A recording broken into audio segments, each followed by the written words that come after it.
Hi guys! Good morning! And for today's video, isasama ko kayo sa pinaka-busy araw namin. Nag-half day nga lang po pala si Jay sa trabaho kasi meron siyang check-up dito sa may family medicine doctor nila. Quarterly naman yung check-up niya kaya okay lang. Tapos yung babayaran lang namin ay 400 instead ng totoong bill namin ay 1,592. O diba ang galing? Unang nagpabilib talaga sa akin sa Taiwan dito ay yung healthcare system talaga nila kasi sobrang galing talaga. Yung 400, tapos meron na rin gamot, tapos may blood works na, diba? Ang galing. Tapos dumating na nga pala yung Uber namin nung tapos na kami magpa-check up. Kaya pala nasabi ko, napaka-busy ng araw namin kasi nga may dentist appointment pa kami. Pero mamayang 4 PM pa yung kaya dito muna kami tatambay sa mall, malapit dun sa bahay at sa may dentist namin. Tatlo nga po pala kaming may appointment dun sa dentist. Ako at si Jay ay para sa pasta, si baby naman ay para sa fluoride niya. Required kasi dito sa Taiwan, every 6 months ay kailangan ipa-fluoride yung bata kasi meron silang baby book na kailangan may stamp yun ng fluoride kasi kailangan yung pag nag-aaral na sila. Kaya nga pala hindi na kami nagdadala ng stroller din ni Jay kasi dito sa mall na pinupuntahan namin ay may libreng stroller na hiraman. Pagdating nga dito sa mall ay umakyat na kami talaga dito sa may 7th floor kasi nga gutom na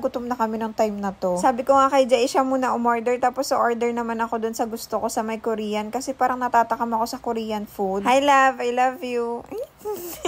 Sana all. At dumating na nga yung order ni Jay, kaya kinuha ko na. Ang sarap ng kanin niya. Tapos ang sarap din ng yung gulay na yun na may bagoong. Napakasarap talaga ng as in. At ito naman po pala yung order ko, Korean food bibimbap. Tara, kain tayo! At habang ako makain ako, gusto ko lang i-shoutout ang batang ako. Sa batang Geraldine, Jeng, Inday, diyan ka lang, lumabang ka lang sa buhay. Lahat ng hamon ay kayanin mo. At kung dumating man yung oras na mapapatanong ka sa sarili mo kung kamahal-mahal ka ba or kapalit-palit ka ba, lagi mong tatandaan na may tao kang makikilala dito na magmamahal sa'yo ng totoo at re-respeto. Kaya laban lang sa sarap ng pagkain dito.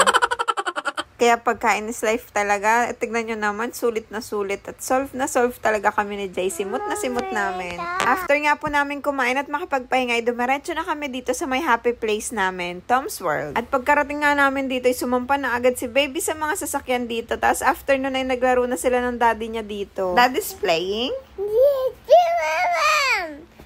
Are you happy if you play with daddy? Apa, Tida. Jada? Daddy. Jada and daddy play? Mommy. Where's mommy? Here. Gustong-gusto nga maglaro dito ni baby, kaya kumuha siya talaga ng upuan. Tapos sabi ko kay Jay, maglaro na lang muna kami saglit dito. After nga maglaro sa Tom's World, sabi ko kay Jay, natatakam ako sa ice cream. Kaya sabi niya, bumili muna kami ng ice cream bago pumunta dun sa dentist. Kaya thank you talaga sa asawa ko. Kasi nga, pagdating talaga sa pagkain na hindi niya kami tinitipid ni baby. Thank you love, I love you. Nung malapit na nga po mag 4 PM, ay umalis na rin kami dun sa mall. Tapos dumiretso na kami dito sa clinic. Nauna nga pala ako, tapos si Jay, tapos si baby na itong panghuli.